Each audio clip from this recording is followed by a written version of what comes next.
Hey everyone, and welcome back to my channel. Today's story is a heavy one, and it's a chapter of my life I've been debating sharing for a while. But I know so many of you have gone through something similar, and I believe there's strength in sharing our stories.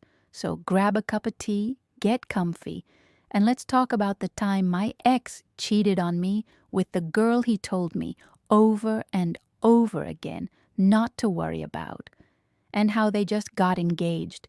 It's a classic story, isn't it? The kind you see in movies and think, that's a bit on the nose. But it happened to me. Let's rewind. I was with my ex, let's call him Alex, for 3 years. For the most part, it felt like we were building a future. We talked about moving in together, getting a dog, all the typical long-term relationship stuff. I felt secure, loved, and I trusted him completely. About a year into our relationship, a new person entered his social circle. Let's call her Chloe. She was a friend of a friend, and suddenly she was everywhere. At group hangouts, at parties, and then her name started popping up in his stories more and more frequently. Chloe said the funniest thing today, or Chloe recommended this new show. A tiny little alarm bell, the quietest little ding, went off in my head. It wasn't jealousy, not at first. It was more a shift in the energy. I'm a pretty intuitive person, and I just sensed something was different. I brought it up to him once, very casually. I asked, "You seem to be spending a lot of time with Chloe lately. What's she like?" And that is when I heard the 5 words that should be the biggest red flag in any relationship. You have nothing to worry about. He said it so dismissively, almost laughing, as if the idea was completely absurd. He told me I was being silly, that she was just a friend, and that he only had eyes for me. And because I loved him and trusted him, I believed him. I pushed my intuition down, telling myself I was being the crazy, jealous girlfriend he was subtly painting me as. Over the next few months, this became a pattern. I'd notice they were texting a lot. I'd see a comment from her on his social media that felt a little too familiar. I'd hear from a mutual friend that Alex and Chloe went for a quick coffee that I hadn't been told about. Each time I'd feel that little knot of anxiety in my stomach, and each time I'd gently try to talk about it, I'd get the same response. "Babe, seriously? Her? Don't worry about her. You're being insecure." He was so good at it, he made me feel like my feelings were invalid. He turned my completely normal intuition into a flaw, a sign of my own insecurity. It's a classic gaslighting technique, but when you're in the thick of it, you can't see the manipulation. You just feel guilty for ever doubting the person you love. You start to question your own reality. Am I making this up? Am I overthinking everything? Am I the problem here? The last few months of our relationship were strange. He became distant. He was working late more often. He was more protective of his phone. All the classic signs were there, but I was so conditioned to ignore my gut that I just tried harder. I thought, if I'm a better girlfriend, if I'm more trusting and less insecure, he'll come back to me. I planned date nights he'd cancel last minute. I bought him little gifts to show I was thinking of him. I was essentially trying to win back a man who had already left. The end came abruptly. It wasn't a dramatic confrontation. It was a slow, painful fade that ended with him sitting me down and saying, "I just don't think this is working anymore. I think we need a break. A break, the coward's way out." I was devastated, but a part of me was also relieved. The anxiety, the constant questioning of myself, it was exhausting. I thought, okay, At least now I can heal. We were broken up for about 2 weeks when I saw it. A picture posted by a mutual friend. It was a group photo from a night out, and there, in the back, were Alex and Chloe. His arm was wrapped tightly around her waist, and she was looking up at him in a way that left absolutely no room for interpretation.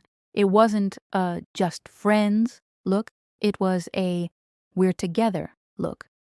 My heart didn't just break, it shattered. Every single lie, every single time he told me not to worry, every time he called me insecure, it all came flooding back. It wasn't just the cheating, it was the calculated, long-term deception.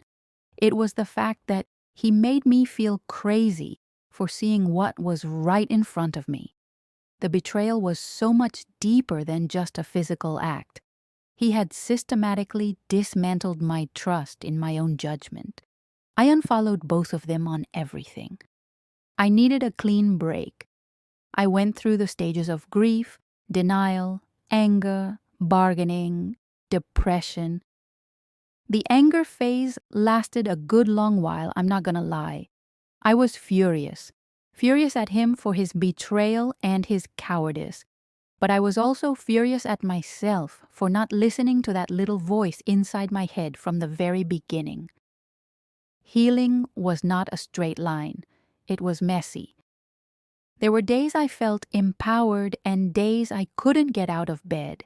I leaned on my friends and family who were incredible. They never once said, "I told you so." They just listened. They brought me ice cream and they reminded me that his actions were a reflection of his character, not a measure of my worth. That was the most important lesson I had to learn. His inability to be faithful and honest had absolutely nothing to do with me. I started therapy, which was a game changer.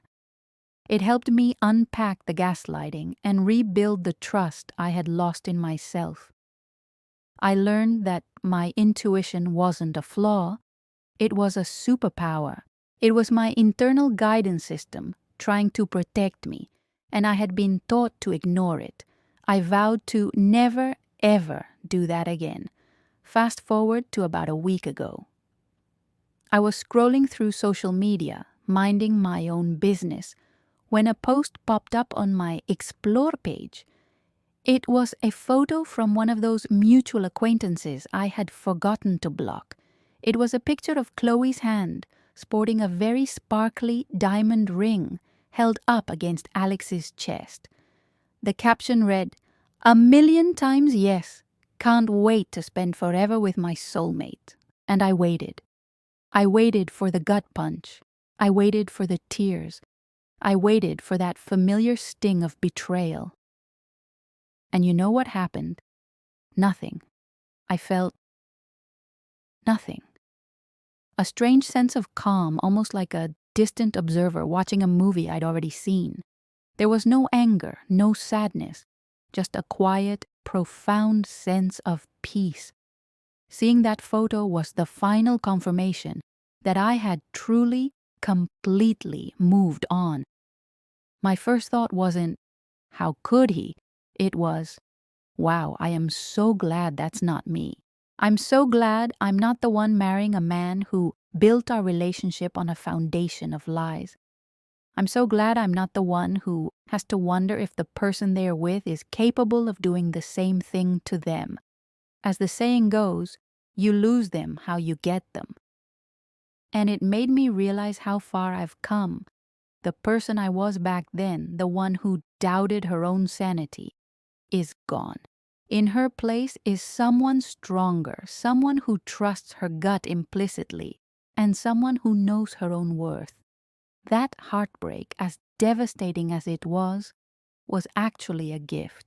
It broke me open, but it allowed me to rebuild myself into someone better, someone who will never again settle for a love that requires me to silence my own intuition.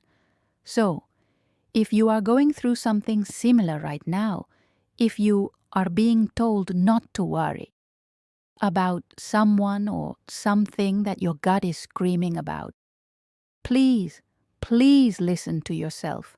You are not crazy. You are not insecure. You are intuitive.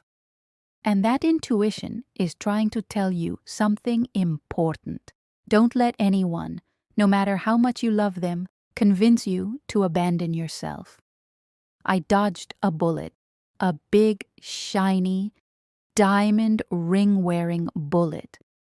And I'm here today, happier and more myself than I've ever been. Their engagement isn't the end of my story. It's just a footnote in theirs. My story is just beginning. Thank you so much for listening and for letting me share this part of my journey with you. If you've been through something similar, please share your thoughts in the comments. Let's support each other. Don't forget to like this video and subscribe to my channel for more content. I'll see you in the next one. Bye.